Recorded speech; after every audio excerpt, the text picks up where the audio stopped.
to Storytime To Go. I'm at Padilla Bay at Bayview State Park today. As you can see, it is a gorgeous day and there's a wonderful sea breeze and it's great out here. So I have an awesome story to share with you guys today, which is called Oona.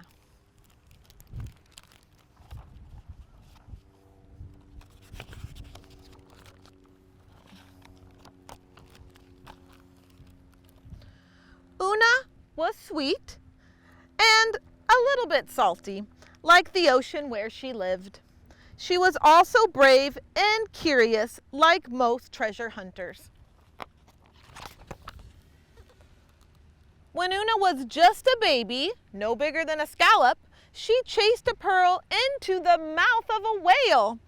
Lucky for her, she popped right back out. As the years passed, Oona found bigger treasure and even bigger trouble. It's a good thing she has Otto.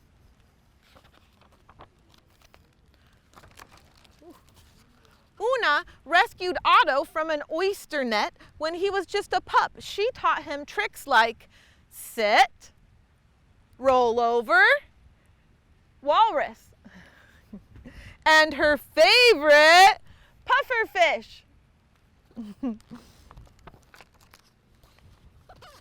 and Otto searched for treasure nearly every day. They uncovered keys and coins and buttons and bottles. Sometimes they even found lost gold and sometimes lost glasses.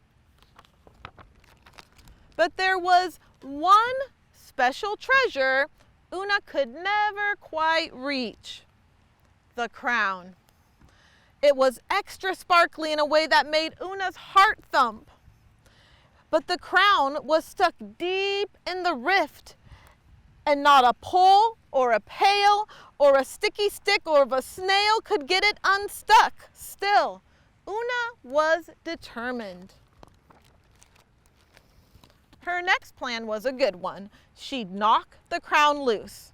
Unfortunately, the current shifted, the lobster crate and the rock drifted, and the squid, well, see for yourself.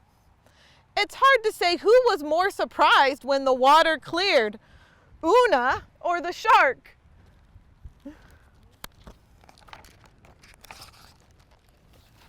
Her third plan most definitely would have worked if the crabs hadn't been so crabby and the waves hadn't been so wavy.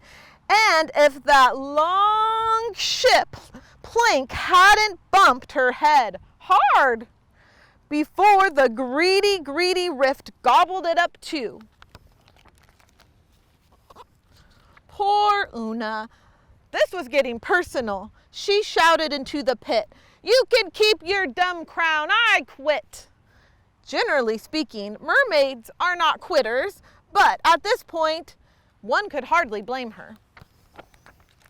Instead of looking for treasure with Otto, Oona napped on the rocks with the sea lions. She drew pictures in the sand with the starfish, and she read from her favorite glass bottles with her land friends. All of this would have been perfectly fine, except Oona wasn't perfectly fine. Clearly, she was missing her spark, and a mermaid without her spark is like a seagull without an appetite.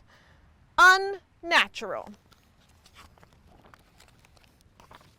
A seashell washed ashore. Oona studied it thoughtfully. It gave her an idea. She got right to work. The next day, Oona peered nervously into the rift.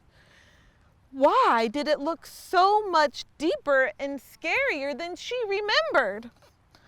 Otto pretended to be a narwhal, making Oona laugh. Admittedly, the new treasure hunting goggles she'd invented were funny looking, but they were also her best shot at reaching the crown. She dove to the bottom of the murky rift. That's when Oona noticed something she couldn't see from above. A bridge. A bridge made from a crate, a rock, and the very same plank that had plunked her on the head. And it led straight to the crown. But what was that rumbling sound? It grew louder and louder. The ocean floor shook and the water around Oona churned into a thick stew of swirling sand and sea creatures. She couldn't see. She felt trapped. Would the hungry rift gobble her up too? Through the commotion, Oona could hear something else in the distance. It was faint but comforting and familiar. The whales. Oona sang along until the rumbling stopped and the water cleared. Finally, this was her chance. Oona held her breath.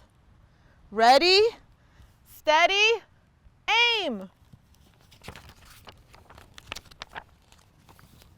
Hooray! We did it, Oona cheered, placing the crown on her best friend. It really is beautiful, she gushed. But these, Oona said excitingly, holding up her new goggles, these are spectacular. Otto agreed, because sometimes the best treasure in the world isn't found. It's made. And that is the end of our story for today. Thank you so much for joining us for Storytime to Go.